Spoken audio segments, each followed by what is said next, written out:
Ngayon, eto, PBA. Yan. Hinihikayat. Siguro pare, bakit naman hindi? In due time.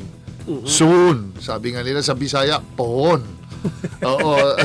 Darating siguro ang panahon pare. Kasi alam mo naman pare, PBA, it's an all year long tournament. Correct. 3 conference yan.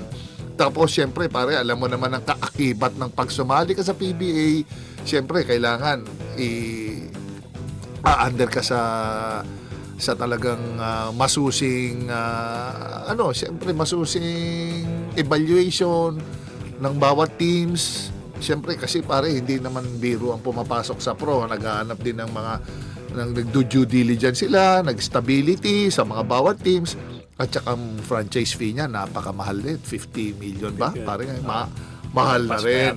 At saka pare sa PBA dapat pag pumasok ka diyan talagang ready. Dito pare sa mga Dubai na sasalihan na tournament, siguro at the most 1-2 months ang duration. So hindi ganun ka-pressure. So it's a brand new ball game itong papasukin ng Zamboanga Valientes.